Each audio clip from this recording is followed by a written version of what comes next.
E aí, vamos para mais um cafezinho e vamos falar de como você lida com aquele seu código repetido, como você lida com aquele design de código zoado, de uma forma pragmática. Vamos lá? Oi, meu nome é Vitor Osório, eu faço esses cafezinhos quase diariamente, tem vários aqui, tem uns 500 caso você queira ver. Também tem alguns vídeos, aulas aí, se você quiser ver, fica à vontade, veja no meu canal, tem vários aí, né? E essa semana eu tô falando desse livrinho aqui, The Pragmatic Programmer, que eu tenho há uns 5 anos que eu... Esse aqui eu comprei na gringa com um cupom que eu ganhei dos meus chefes, né? E eu já falei do primeiro capítulo dele, que é sobre carreira, especificamente sobre carreira. E aí, o segundo capítulo ele começa com uma abordagem pragmática. Eu quero falar sobre 3 dicasinhas aqui, talvez se der, eu falo da quarta, né? Mas a primeira dica que ele dá sobre design de código, né? E aí ele tá falando da essência de um bom design de código. Cara, quando a gente olha para aquele código, né? E aí, se você não é acostumado com esse termo design de código, se você prefere o termo clean code, que é um termo que eu não gosto tanto, porque ele tem uma série de implicações, eu prefiro o design de código. Design de código é melhor. Design de código é bem melhor que esse termo clean code, que é uma marca registrada de um indivíduo, né? Eu prefiro não usar a marca registrada porque, cara, a gente não fica usando marca registrada. A gente não chama desenho animado de Disney, né? A gente usa desenho animado, né? Então, assim, eu prefiro falar design de código, que é o termo correto, né, de se usar, né? E ele fala da essência do bom design de código. E a 14ª dica que ele dá no livro é: um bom design de código é mais fácil de mudar que um mau design de código. Cara, e aqui é uma dica que você já dá para identificar partes do código que são complicadas, né? Mas assim, a gente tem que entender como separar nosso código, né? Tem muito desenvolvedor que pensa no código como um fluxo só, né? E assim, cara, isso pode até ser bom, pode até ser ruim, só que isso torna o código complexo. E eu gosto de falar sobre complexidade de código. Aliás, tem vários vídeos meus sobre esse assunto, né? Tem uma playlist toda de design de código. E eu acho que tem uns 2 vídeos que eu defino ali o que é complexidade de código e como você identifica a complexidade de código. Quando você consegue dizer absolutamente pro seu coleguinha lá, seu código é complexo. E assim, obviamente eu tô brincando aqui, né? Eu não alimento essa rixa de ficar brincando, botar a culpa um no outro. Por quê? Código complexo, código ruim, né? Pode ser fruto de bons desenvolvedores. Tem cafezinho meu sobre esse assunto. Pode bons desenvolvedores ver código ruim? A resposta é sim. Depende do contexto. Tudo depende do contexto. Imagina aquele projeto lá que tá todo cagado, que o comercial vendeu ali, que isso aqui é só 6 meses. Só que tinha uns 2 anos de projeto ali para ser vendido, ele vendeu como 6 meses, né? E teve aquela pressão absurda, botou um monte de gente virando noite. Há contextos, contextos e contextos, né? E sim, pode bom desenvolvedor escrever bom código, né? Mas o que ele tá falando assim que o código, o bom design de código, ele é fácil de mudar, né? Então, assim, quando a gente olha para aquele código que diz assim, cara, isso aqui tá fácil de compreender, mudar, e eu acho bom sempre essa dualidade, né? O código, ele é fácil de compreender e ele é fácil de mudar. Inclusive, esses dias, né, eu tava revisando uma PR, e a pessoa tinha feito tudo numa classe só, tinha feito tudo em conjunto. Na verdade, sim, o arquiteto ele tinha criado uma estratégia nova de fazer um negócio, que é um negócio que eu já tinha feito em outro projeto, né? Mas assim, ele tinha feito uma estratégia nova de fazer algo, né? E aí o que a pessoa fez? Pegou aquela classezinha que eu tinha criado e botou um monte de if else, né? E aí, tipo, se é tal contexto, faz isso, se é tal contexto, faz isso. Óbvio que tinha contexto que ele fazia, que era comum nos dois, mas assim, você via aquele código que era relativamente simples, né? Fazer tal coisa. Ele tava cheio de if else. Aí eu olhei assim, eu olhei aquela PR e falei assim, cara, falei assim, desculpa, eu não vou aprovar isso. Por quê? Porque isso é difícil de compreender. Isso é difícil de compreender, isso é difícil de entender. Mas funciona. Aí é um ponto que eu sempre chego, né? Que é o porquê que você vai convencer o seu gerente de que é bom você refatorar algumas classes. Funciona, só que um código que você não compreende é um código que você vai adicionar bugs no futuro, né? Porque isso é muito comum, assim, né?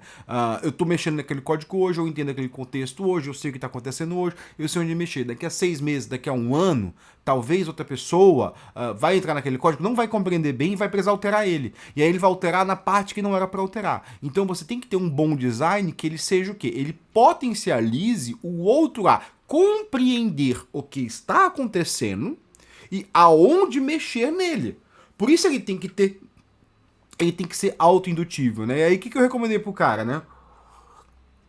Em vez de você ter um if else entre cada função, você pega, extrai uma interface ou extrai uma classe abstrata, que era o mais correto, eu nem sei o que ele fez, né? Eu recomendei extrair uma classe abstrata, né? Que você faz, né? Você extrai uma classe abstrata, né? E aí na inicialização dela, que você tem que criar um factory, né? Você identifica esse contexto ou esse contexto. Em vez de você ter diversos ifs, você tem um if só. E não só isso, você informa ao outro que existem duas estratégias seguidas, a estratégia X e a estratégia Y. E não só isso, você informa para o outro que quais são as operações em comum das duas estratégias, que no caso é classe abstrata, né? Aí a pergunta é assim: eu tenho só um comportamento em comum ou eu tenho operações em comum? Se eu tenho só um comportamento em comum, eu estou falando de uma interface. Se eu tenho só operações em comum, eu tô falando não só de uma interface, mas também de uma classe abstrata. E aí você pode escolher o que você faz, né? Muitas vezes eu prefiro só ter uma interface ou só ter uma classe abstrata, né? Depende muito do contexto, né? De você avaliar o que vai ter.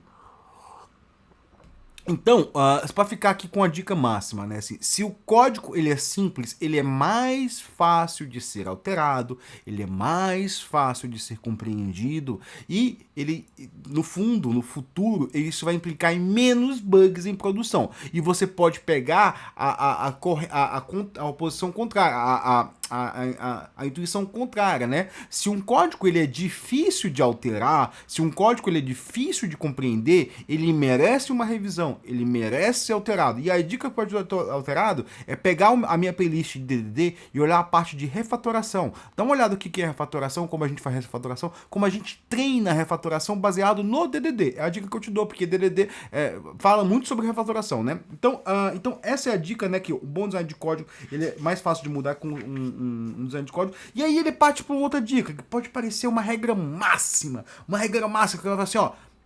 Dry, do not repeat yourself. Não se repita. Que aí, essa regra, eu acho ela muito mal interpretada às vezes. Por quê? Porque assim, não tem problema você se repetir. Não tem problema você se repetir. Não tem problema. E isso pode parecer assim, tipo, não pode repetir, não pode ter código repetir. Calma, meu querido. Calma. Às vezes pode ter código repetido. Assim, eu sempre vejo helpers. Tem helpers em todo canto, né? Aí sempre tem aquele helperzinho que pega aquelas 3, 4 operaçõezinhas que só o cara tá só pegando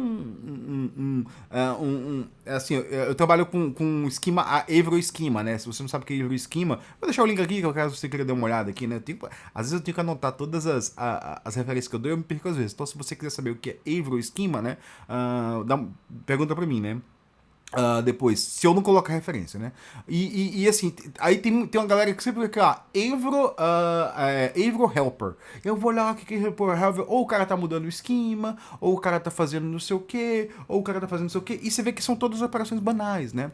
E eu fico assim, poxa, ele fez isso pra ele não mudar. Só que no fundo, quando eu já sei disso, eu não reclamo muito, né? Mas quando aquele código começa a evoluir, aquelas operações vão ficando cada vez mais complexas. Por quê? Porque elas são usadas em diferentes contextos com diferentes propósitos.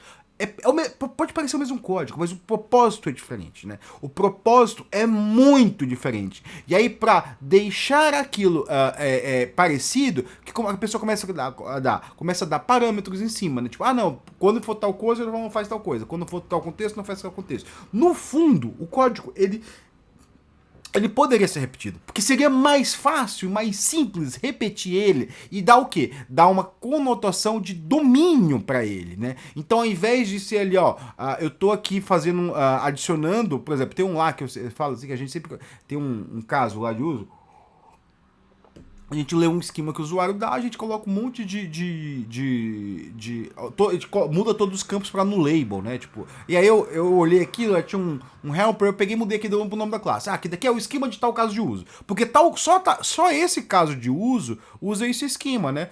Porque tinha um outro caso de uso que ele adicionava uns 2 campos lá. Então o que eu fiz? Em vez de ter esses campos incomuns, né? Eu criei lá um abstract schema, né? Comum, tipo, e aí você faz o campo no label, faz não sei o que no label, faz não sei o que no label, e depois eu crio um esquema por causa de uso. Então o cara, em vez de ficar criando ali e passar todos os if else, ele só cria o campo dado ele só cria o campo, só cria o esquema dado o caso de uso dele. Então é o caso de uso X esquema, né? Eu boto a X esquema, Y esquema, e aí ele vai criando. E é assim, vai ter código repetido às vezes. Porque a interação aqui é diferente. Beleza, tá tudo bem. Tá tudo bem, porque assim, quando você precisar mudar de um, você não vai mudar de outro. Porque muitos dos bugs, né, acontecem com essa maldita regra. Quer dizer, a regra do not repeat yourself, ela muitas vezes é mal interpretada. Essa é a questão, né? Porque a regra do not repeat yourself é uma filosofia Unix que ela fala assim, olha, use ao menos 3 vezes. Quando você chegar a 3 vezes, você decide se vai fazer um código em comum ou não. Você decide se vai extrair um comportamento ou não. Porque quando a gente vai mexer num código, a gente tem que entender o seguinte, aquele código está só repetido ou tem algum comportamento ali que a gente tem que capturar, né? Eu sempre falo aqui num caso que eu tava mexendo num código uma vez, né? E tinha um monte de if, else, if. Cara, quando tem um monte de if, else, assim, né? Eu não vou demonizar if, else, não, tá, galera? Assim, tipo, eu não sou daqueles caras que dizem nunca use if, nunca use else. Eu só vou dizer que ele é um mal. Assim, quando tem uma classe lá com um monte de if, else, em todo canto tem if, else, isso aí isso é um mau cheiro da classe que define que, olha, tem algum comportamento que pode ser extraído dessa classe. E ela vai facilitar o quê? Facilitar a compreensão tanto do caso de uso que aquela classe das responsabilidades delas, quanto facilitar a manutenção daquela classe, né? E quando tem um monte de if else, você já identifica assim, olha, peraí, tem alguma coisa que precisa ser extraída aqui, né? E aí, nesse caso, tinha um monte de parâmetros, tinha uns if complicadíssimo ali, que tipo, eu olhava assim, cara, isso aqui tá complicadíssimo. Eu não consigo entender, né? E até um momento que eu percebi assim, né? Eu pedi pro meu chefe, cara, me descreve o que está acontecendo aqui. Que ele que tinha feito o código, né? Eu falei pra ele assim, nossa, o código tá uma merda aqui. Quem fez esse código? Ele fui eu. Eu falei, então descreve o que você fez aí, né? E aí ele falou assim, né? Isso aqui faz não sei o quê, porque a gente recebe mensagem e a gente bufferiza ela. Então quer dizer que tem uma bufferização aqui, né? Ele tem. Então peraí. Aí eu falei assim, então peraí, vamos extrair essa classe buffer aqui? Eu vou extrair essa classe buffer que eu quero saber como é que o comportamento desse buffer, né? E aí eu comecei a perceber, poxa, tem uma bufferização tanto por tempo quanto por tamanho Então assim, quando ele pegava e recebia e botava numa lista, que tipo, tinha nomeado lá assim, mensagem só, né? Ele verificava tanto o tamanho daquela lista, né? Contra um tamanho máximo, né? Quanto o tempo que ele recebeu a última mensagem. E aí eu peguei e extraí aquela classe, né? Modelei com aqueles parâmetrozinhos, né, o tamanho máximo do buffer, né, o tempo da última mensagem, tal, e botei uma API única, que aí assim, para a classe que chamava aquilo, eu coloquei só algumas informações ali, como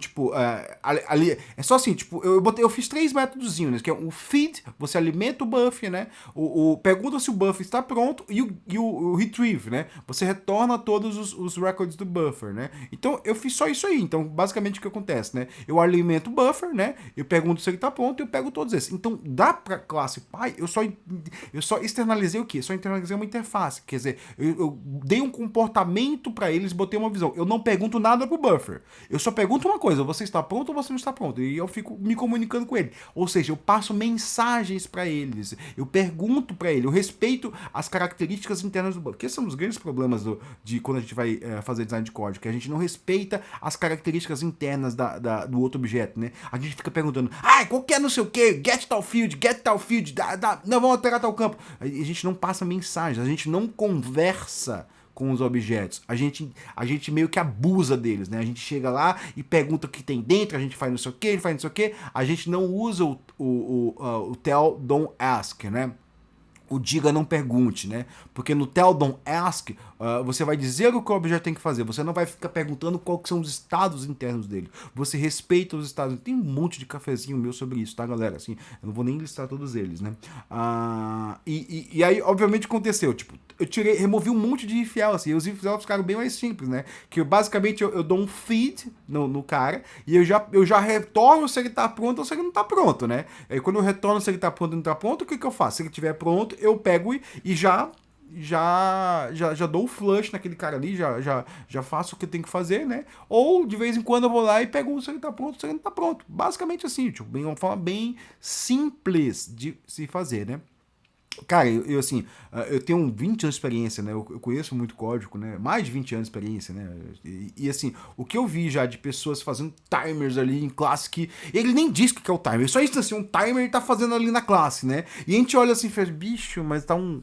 Esse timer é do quê? Tipo, você tá fazendo timer a cada 30 segundos, você não dá nem opção do que fazer, tipo, né? Às vezes tudo bem fazer um timer ali, você já configura um método, né? Mas aí você configura um método, tipo, tem coisas que se faz que dá assim assombrosamente, né? E aí eu chego na última dica que ele tá dando, né? Que assim, cara, tudo bem se repetir, né? Nossa, eu esqueci de uma aqui, bem pequenininha, né? Eu já ia ler a próxima, né? A dica 16. Faça simples de ser reusado, né? Eu vou até ler, que é assim, ó. Se você está tentando fazer algo no nível... se você está fazendo fazer algo, faça isso simples de ser reusado, né? Se não é fácil, as pessoas não vão usar. Tipo, isso é muito simples. Então, assim, por exemplo, naquele if-else dos helpers, né? Tinha if-else que eu via ali, tinha helper lá que eu via que a chamada tinha 6, 7 parâmetros lá. Ou seja, a pessoa chamava aquele helper com 6, 7 condições ali. Então, o que era para ser feito, que era simples, estava ficando tão complexo, porque a pessoa era usada 6, 7 vezes, né? Para a pessoa reusar. Então, o do not repeat yourself, ela tem intrínseca relação com essa faça simples de ser reusado. E aí, como é que a gente se pergunta se é simples ou se não é simples, né? Ela vai ser simples quando ela tem características bem definidas, comportamentos bem definidos. E assim, sempre pensa assim, né? Uma classe, né? E aí, para quem está falando de orientação a objetos, ou uma função, para quem está falando de funcional, né? Ela tem que ter um comportamento bem definido. Se você não tá pensando no comportamento, tá só pensando no helper, talvez você não devesse criar suas classes. Eu sou muito crítico, assim, de usar números muito genéricos, assim, manager. Não diz nada, manager, né? Eu prefiro nomes que dizem alguma coisa. Por exemplo, eu quero controlar. Vamos voltar aqui o caso de uso lá do DDD, né? No DDD, se você viu uma playlist do DDD, eles botam lá o cargo tracker, né? O rastreador de carga, né? Aí no rastreador de carga, você tinha a opção lá de carregar um navio ou não carregar o navio, né? E aí tinham pessoas que colocavam lá um if-else para verificar, assim, se tipo, olha, se deu mais do que tanto, você vai fazer tal coisa. E aí você acabava dando várias opções. E aí eles resolvem fazer o quê naquele cargo tracker? Extrair o comportamento que é o overbooking, que é comum, às vezes acontece overbooking, você pode ter um overbooking, você pode ter um parâmetro de overbooking, e aí você diz aqui, ó, esse vai ser o controlador do overbooking, tipo, você não tem um manager de carregar navio. Você tem um controlador de overbooking. Você adicionou a carga no navio ali, ele vai estar no overbooking. Esse navio partiu, opa, deu maior que o menor, o que eu vou fazer? Talvez você tenha ali formas diferentes de lidar com o overbooking. Talvez estejam interfaces diferentes de código, né? E você pensar dessa forma, racionalizar isso e conseguir expressar isso é uma forma pragmática de você desenvolver código, né? Você faz um código muito bem feito quando você consegue dar comportamento e consegue conversar sobre esse comportamento. Aliás, às vezes baseado no nome da classe, né? Porque quando a gente usa um manager genérico, a gente não consegue conversar sobre isso com as pessoas, né? Então, por exemplo, quando eu falo para um cara que tá ali, imagina assim, eu estou desenvolvendo software do rastreador de cargas, né? E aí eu fiz assim as 3 políticas de overbooking ali, né? E aí eu chego, pego aquele meu conhecimento do software e vou ali pro porto que está sendo carregado e falo assim, olha, não, a gente tem 3 políticas de rastreamento de lidar com o overbooking. A política tal, a política tal, a política tal. A pessoa vai entender. a pessoa vai entender. Essa é a beleza de você fazer um código bem feito. Você pega a linguagem que está no seu código, você traz para o indivíduo da ponta ali, ela vai entender. Ela não precisa entender a linguagem do código, que muitas vezes os desenvolvedores eles criam uma linguagem do código, né, que ela é incomunicável aos usuários da aplicação. E isso é um problema muito grave, porque a pessoa ali não soube se expressar direito dentro do código. E aí ela tem que fazer uma tradução, ela tem que explicar que é muito complexo, não sei o que, não sei o que, não sei o que. Ele está dizendo o quê? Está dizendo que foi um trabalho mal feito, né? Foi um trabalho que precisa ser melhorado para o quê? Para você melhorar a forma como você lida com o código. Por quê? Porque no dia que o cara chegar assim, ó, não, a gente está fazendo overbooking aqui, vai estar difícil. Aí o cara vai chegar assim, pô, onde é que está o overbooking? Não tem overbooking aqui. Não tem nenhuma classe que liga com overbooking. Não, deve ter aí um de alguma coisa aí. Ah, tem esse manager aqui que tem umas regras aqui, aí tem carga máxima aqui, 110%, eu não tô entendendo. Talvez aquilo fosse o overbooking. Botar essa palavra dentro do código, dentro de uma classe, é uma coisa muito boa, né? Então essa é uma política muito boa, né? E aí ele bota aqui, que era a última, que eu achei que seria a última, né? Que era a última regra, né? Deixa eu até voltar para a regra para ler aqui, né? Que é... Ele vai traduzir a ideia de ortogonalidade. Talvez você não saiba disso, né? Mas é uma ideia da matemática, né? Que é assim, elimine o efeito entre coisas não relacionadas. O que eu tô falando o tempo todo, tá, galera? Assim, você lembra que eu falei ali do Avro, do esquema helper, né? Que assim, o que é ortogonalidade? Ortogonalidade é uma característica da geometria analítica, né? E aí, se você não teve aula de geometria analítica, eu te ensino muito fácil, né? A gente pensa em retas, né? Quando pensa em retas, né? Você pode ter retas paralelas e retas perpendiculares, né? Quando elas se cruzam, né? Em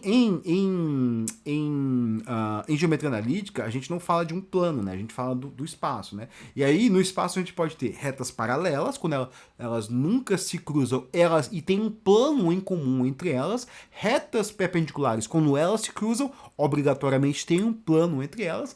E retas ortogonais, quando elas nunca se cruzam, e eu não consigo colocar as mesmas num plano. É como basicamente assim, né? Eu tenho duas regras que se cruzam assim, só que eu coloco elas em espaço diferente, né? Então, essa aqui passa daqui para lá, essa aqui passa daqui para lá. Elas nunca vão se cruzar, porque o ponto que elas se cruzam tem uma reta só que cruza elas. Eu não consigo fazer um plano entre o cruzamento delas, né?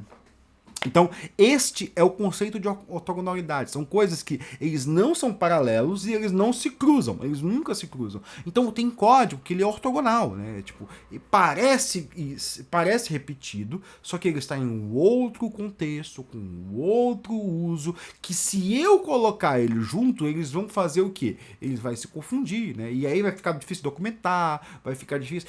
Talvez, quando tem uma ortogonalidade ali, tá faltando o quê? Você descobrir que elas estão em planos diferentes, né? Porque é o seguinte, né? Muitas vezes a gente acha que tá junto, mas, opa, tá em plano diferente, por exemplo. Vamos pensar aqui no esquema helper, né? Eu imaginava que o meu plano é o esquema, né? O meu conceito é que eu tô lidando com o esquema, mas para e pensa, assim, tipo, no nosso caso lá, então a aplicação Data Stream Processing, a gente não lida com o esquema. A gente usa esquema, a gente não lida com esquema, a gente usa esquema. A gente lida o quê? A gente lida com mensagens que estão sendo processadas, né? Então, qual o tipo de processamento eu estou usando aqui? É fazer perguntas, né? Você começa a fazer perguntas para o código em si, para a aplicação em si, você começa a ter respostas. A gente não lida com esquema, a gente lida com mensagens sendo processadas. Ah, não, tem essa mensagem, tem essa mensagem. Tá bom, então como eu classifico essa mensagem? E se eu der um nome para ela? E se eu der uma classe para ela? E se eu der um tipo de esquema para ela? Ah, não, beleza, eu vou ter aqui, que elas são parecidas. Então, beleza, pode ser que eu tenha aqui o esquema dessa classe, que elas têm características parecidas, só que são ortogonais. Elas parecem que se cruzam, mas elas estão em planos diferentes. E assim, não vale a pena eu criar uma mesma classe para os dois. Eu posso até criar ali uma classe abstrata que vai ter alguma relação, mas em algum caso eu vou chegar que eu vou alterar coisas para essa que eu não vou alterar para essa, porque eles são casos de uso diferentes, são contextos diferentes, assim, ou eu posso fazer o quê? E aí eu vou apontar aqui que deve ser a pergunta que deve estar na sua cabeça, e eu vou acabar com isso, porque já tá com 23 minutos de cafezinho, né? Que é o caso de uso, por exemplo, assim, mas, por exemplo, eu tenho uma lista, eu tenho um kiwi, eu tenho não sei o quê. Tá, mas olha para o método que você está olhando, para a classe que você está olhando. Você definiu um comportamento ali, né? E observa uma outra coisa, né? O comportamento ele vai ter o quê? você vai ter um set e um list. Eles são comportamentos diferentes. Em algum momento eles vão ter coisas parecidas, né? Ah, eles são interables, né? Eu tô dando nome para eles, né? Então, se você quer achar que existe um comportamento diferente, encontre um nome. Encontre um nome. Assim, a maneira mais fácil de ver software é encontrar nome para as coisas. Se você encontrar nome para as coisas, você vai ver que tudo vai ficar mais fácil. E depois que você encontrar nome para as coisas, tente usar esse nome no dia a dia. Tente ver se as pessoas vão compreender. Se a pessoa não compreender, esse é um nome ruim. Esse é um nome ruim. E com isso você vai estar criando uma linguagem, que é a linguagem universal, né? E aí ali eu tô falando de DDD, né? Você vê como DDD é uma coisa onipresente no desenvolvimento de software, né? É uma coisa muito interessante, assim, né? Então é isso, pessoal. Esse foi meu cafezinho. Eu falei muito design de código aqui, né? Eu espero ter te ajudado alguma coisa. Então deixe seu comentário. Amanhã, como é sexta-feira, eu vou pegar as perguntas que eu recebi na semana e vou responder a elas. Então, se você fez pergunta aí, eu sei que tem algumas perguntas que foram levantadas aí que podem dar cafezinhos interessantes. Amanhã eu vou estar respondendo várias perguntas, não perca o cafezinho de amanhã. Tem cafezinhos todos os dias aqui, dá o like, compartilha. Eu vi que tem pessoas que estão compartilhando aí reações que os outros tiveram aí, tipo, receber os cafezinhos. Nossa, eu adoro os cafezinhos dele. Muito obrigado que você que veio aqui, dá o like, compartilha, hype isso aqui, bota naquele grupinho de zap dos teus amigos. E é isso aí, galera. Eu espero ter te ajudado em alguma coisa. Muito obrigado e vamos lá para mais um cafezinho. Valeu!